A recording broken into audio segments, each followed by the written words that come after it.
Ndị ọma na-ege m ntị ekene m unu n'ụbọchị nke taata asị mmadụ dị nwoke mmadụ na nwaanyị mma biko na o nwere ozi anyị na-afụ na-eme n'ime Anambra steeti Onitsha Ado precisely biko na nwere mmadụ a na-akọwa na eziokwu asị na the guy dị mentally stable ma ọ na-eme psycho akpọjeghị ụlọ ọgwụ ka akụkọ si wee kọọ ka akpọjeghị ụlọ ọgwụ ajụghị ese emeghị nta emeghị imo so the team bịa couple the guy so in order to contain him Anambra State Vigilante nke ndị Onitsha gbagbuo the guy na bụ ihe wee na-eme a na-achọ ka eji kpuchi ya na-achọ ka a na-esi onweghị news bụ datin ọ na Facebook awa nka ibido na-epost maka ya etikwa m about this post concerning the write-up ka ihe ndị Anambra State mere post ime na the community section of this video of this channel abalị gara aga kịta anụ this man kịta na-eme interview ihe ọbụla megide agadi nwoke ji wee baa akwa mana bụ ihe bụ ezigbote ihe mwute maka na ọ dịrọ mma agadi kwesịrị ịbụ asị na anya agadi kwesịrị ịbụ na-afụ ihe ọma ewuzie na nka ka ya na-afụzi ihe ọjọọ ihe na-agbawa gị obi n'ezi obi gị ji wee baa akwa nwa gị obi enecha m this video nwadịtị wee wute m nwesị biko justice for this guy egbu na Anambra State ọkwa na ya disband anything vigilante group na Anambra because ndị vigilante anyị na-efe na gị na ha nọ chikachi na-eji ka ha na-egbu agbu anaghị egosi gị n'ọnụnụ gọọmenti gburu mmadụ anyị nọ na be Ogbuefi Akụnamụta tata abụrụ ụbọchị a ga-abịa kwugbu ogologo okwu anụghị ife mere n'obodo ọ bụrụ ụbọchị a ga-abịa sị ka ọ bụ ọjị mba akụna ife nkili kene Onitsha Ado n'Igbo ekele ime olu n'Igbo ekele ime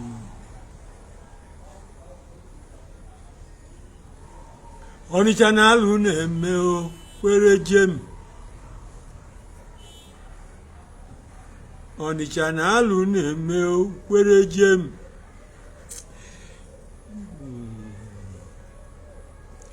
ide ya na-elie m nwa o ọ bụrụ nke si ma ọ ka m mma kwere jem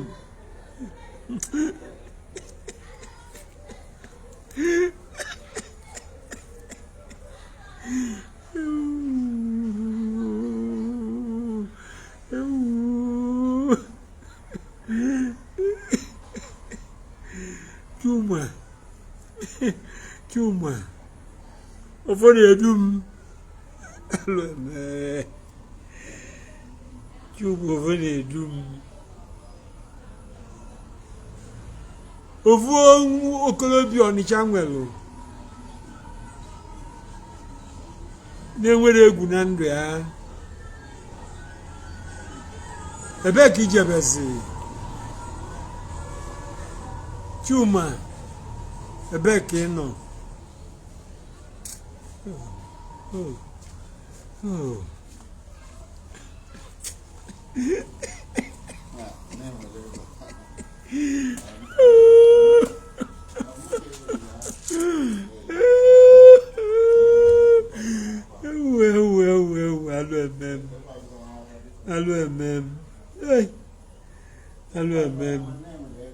ofu onu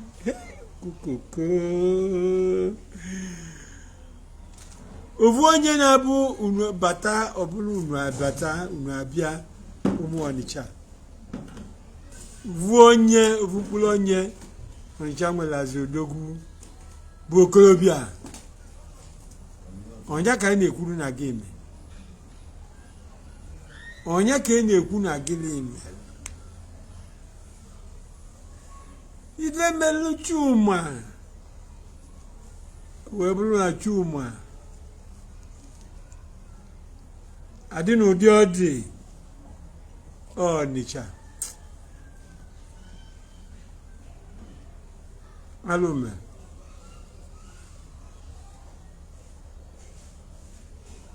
wee bụ na Chuma ụfọdụ edum abụrụgo onye nwụrụ anwụ oge imelu Chuma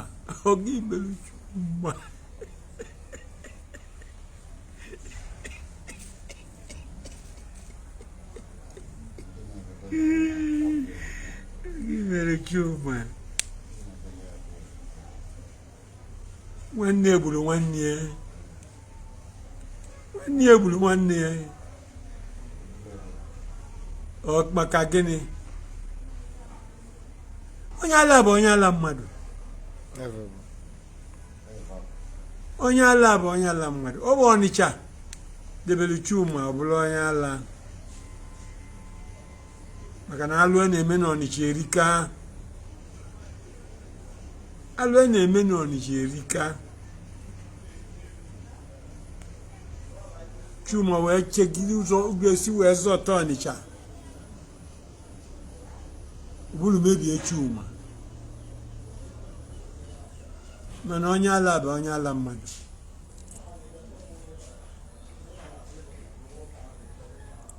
onye ala bụ onye ala mmadụ onye gbuo nwanne ya n'elu ụwa sọsọ ya ebuli ndị oriental abụrụ ya na-abụ onye gbukwana nwanne ya n'elu ụwa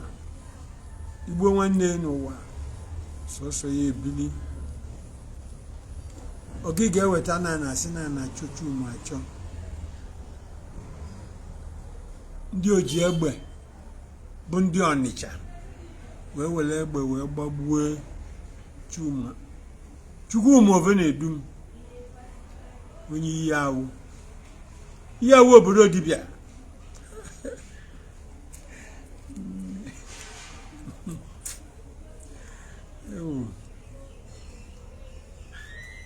ọ nwụrụ Ọnịcha ọnwụ maka na ọ bụrụ anyị nwere ndị ikolobịa na-alụrụ Ọnịcha ọlụ Ọnịcha ama agachi ya azụ na civilization Ọnịcha ama anachi ya azụ.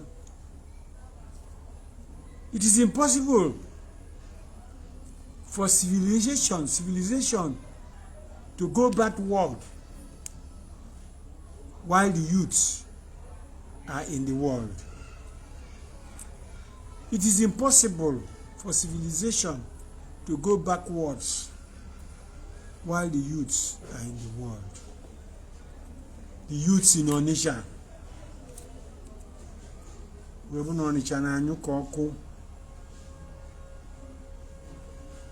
Onye bụ onye na-egwu egwu na-ekwu ekwu atụkwasịla egbe n'isi gba anya kpuo ọnwụrụ. Ọ bụ alụ kasị alụ. Chuma nwugolo Ọnịcha. Ọnịcha jirizi akara nwalụ onwe ba. Alụ kasị alụ. Adị agbagbu onye isi na-adịrọ mma gbagbu enye. Adị agbagbu onye ejide n'aya ọnụ n'iru ọgụ. Ochinye aka enu agba anya egbe ọnwụrụ. Ede emi eme. N'anya m etu a ka ya besi in the 1970 ka ofu nwaanyị na-akpọ Ọbịageli onye ala ka ọ bụ wee nọ n'otu nkwụ Ọnịcha bụ Ọbịageli bili n'ụlọ ndị ala na-ebi onwe onye na ofu nwoke onye ala ibi ebili elu ofu mbọsị n'etiti evivie Ọbịageli bulu aka odo wee kụba nwoke nyanya ya bi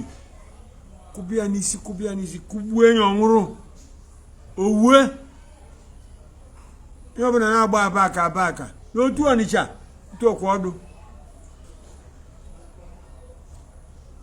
Ndị polisi wee bịa wee kpụrụ Ọbịageli agbụrụ Ọbịageli jebe na ụlọ ebe a na-agwọ ndị ala kaba vusi maka ọbịageli bụ ndị polisi bụ na polisi bụ na ọbịageli n'isi adịrị ya mma o were ọbịageli jebe n'ụlọ ebe a na-agwọ ndị ala amarọkwa ikpe ọchụ wee lue n'ụlọ ebe a na-agwọ ndị ala debe ọbịageli ife mezili ya wee lue tata anya amarọ ụmụ akwụkwọ onye kpara ike ka Chumovu Edu maka onwe supernatural power a gladiator ụmụ onye kpara ike ka Chumovu Edu in 1947 oge anyị rebel a na-akpọ ya giant alakuku Igbo onye giant alakuku ọsị ọmụmụ akụzigoli Igbo maọbakwa onye Igbo ọbụna giant alakuku nwa na ọ na-akpa ike ndị British bụna ọ na-akpa ike onye o jidere ọpigbue o wee kpaa anya aka ke kabasi kpee aka ndị British wee were mababeli akwala ụkwụ na abụọ mabagbalị injection o nwere ozi ike adoezi ya na moto mami wagon ọnọdụ na ma wagon ebe isi njire nwere ga ụkwụ ya pụta n'ive etu o si wee si ogologo ọ giant alakuku wee bulie wee na-aga n'obodo niile wee na-akpa ego ebutezi ya n'obodo agwụ ebe a ga-abịa ga-avụ ya anyị jee nkiri anyị bụ akwụrụ kọbọ wee jee kirie giant alakuku ndị ikenye na-akwụtọlọ egburokwu egbu nọ na-akpa ike wee bụrụ onye na-anụrụ obodo ọgụ Chumovu Edu o so na ndị na-eche obodo nwekwa ume na-anụkwu ọgụ wee bụ na Chumovu Edu na Ọnịcha amazi ife a ga-eme Chumovu Edu na ụbọchị adịghịzị mma o were egbe wee tụkwasị ya wee gbagbuo Chumovu Edu ovu youth ovu okolobịa egwudere atụ ikwu ife ọbụla ọ chọọ ikwu egwudere atụ ime ife ọ chọọ ime wee gbalị ọnụ tụpụ ife nna ayọ ndị buru Chumovu Edu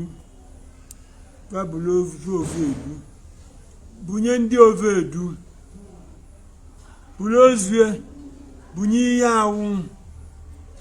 bụrụ ozue bunye Ọnịcha namina kwa etuva si namina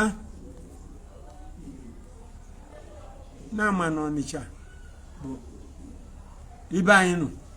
adojikwa azụ awụ ka anyị na mana amara nke oge si dị etu a na Ọnịcha ịbịa n'obodo ndị Amerịka nwere oge egburu ovu onye ji a na-akpọ George Lloyd Oso onye ojii onye ọcha welu ikpele wee bidie n'onu ọnwụrụ Amerịka agba nkịtị maka na ha bebela ọnwụ ogbu ọzọ agba nkịtị egbukwa onye ọzọ etu aka ọ dịkwa ife mee na France not too long ago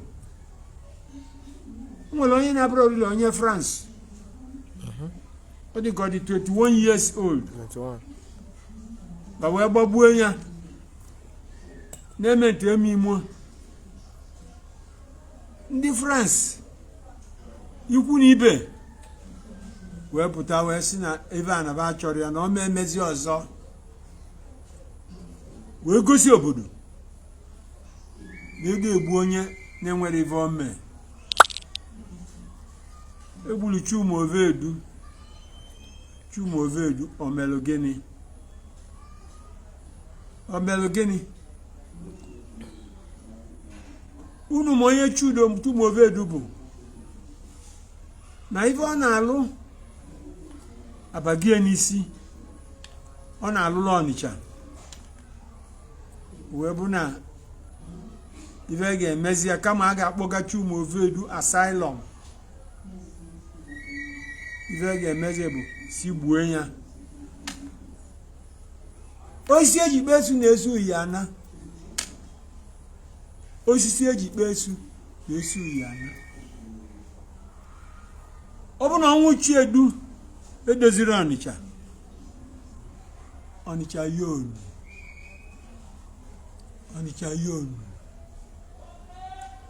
Ọnịcha yonu kọrọ nnọnụ na-enwere ọgwụ dọrọ nne biko eji m n'aka na na channel video biko nyere anyị aka subscribe na this channel subscribe cha igbe notification na share kwa this video biko ka anyị na-ekere tinye ya nyaba awareness onye ọbụla na-abịakwute gị si na vigilante bụrụ onye ọbụla biko anya saa maka na maazị nke anaghị the days are evil na nkịta this young man ejigo maka na ọ na-enwe isi mental wee gbagbuo ọ bụ na ọ na-aka isi agbagbu si gbagbucha ndị ala niile nọ n'Ọnịcha gbagbucha ndị ala niile nọ n'Opiwe ka ndị ala niile anọ n'Ọka na-akwụgharị na main road si gbagbucha anya ọ bụrụzi onye nka the main vigilante gbalie egbe what is hard for them mention afọ ụnyaahụ ka mmalite na onye bụ nwa mmadụ ọ dịkwanụ mma asị nwa mmụọ emegbu na nwa mmadụ emegbu na nwa mmụọ ọ dịkwanụ mma maka na inwe ifere n'iji egbe ime ha na ike obi krak akpakpakpa ịgbata mmadụ ada nwụọ obi adịghị mma ha bụ ihe bụ ezigbote ajụ ihe nya bụ ihe adịghị mma biko subscribe na this channel ka anyị nwee mgbe ọzọ